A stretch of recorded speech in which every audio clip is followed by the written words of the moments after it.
Conflict over water rights in the Jordan River in the 1950s and 1960s between Israel, Syria, and Jordan contributed to escalating conflicts and eventually the Six-Day War in 1967.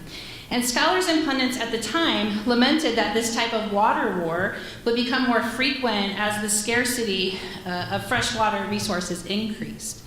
Yet these forecasted water wars never really happened. So it was something that we saw in the 80s, but it didn't really manifest, right, in terms of seeing a lot of direct wars over water.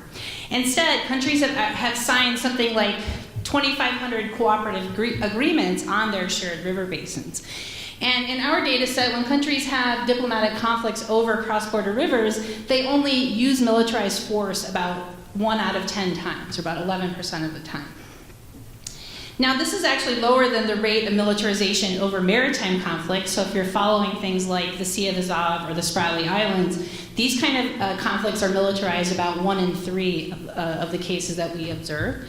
And so the issue Correlates of War data, which I'm a part of, tries to collect data over diplomatic conflicts over different types of issues. And you can see that territorial disputes that involve land or island claims, those are militarized about 42% of the time and are the leading cause of war in history.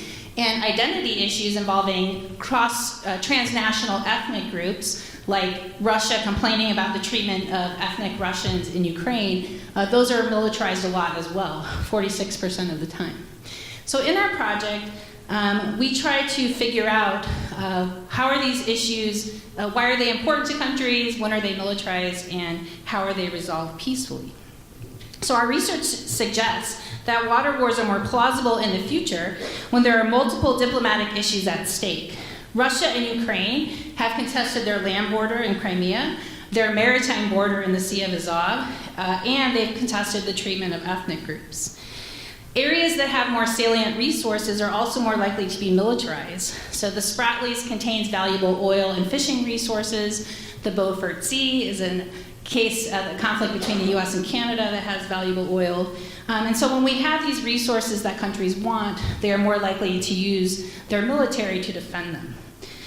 We also know that the Straits of Malacca, which is an area where something like 80% of the shipping in the world goes through this strait, any kind of strategic choke point is also more likely to involve militarized clashes between countries. If the two sides have a history of conflict, like China and Japan over Senkaku Diao, those countries are also more likely to see conflict. And my last graph there is just showing that these conflicts have increased as US naval power has declined. So happy future water wars.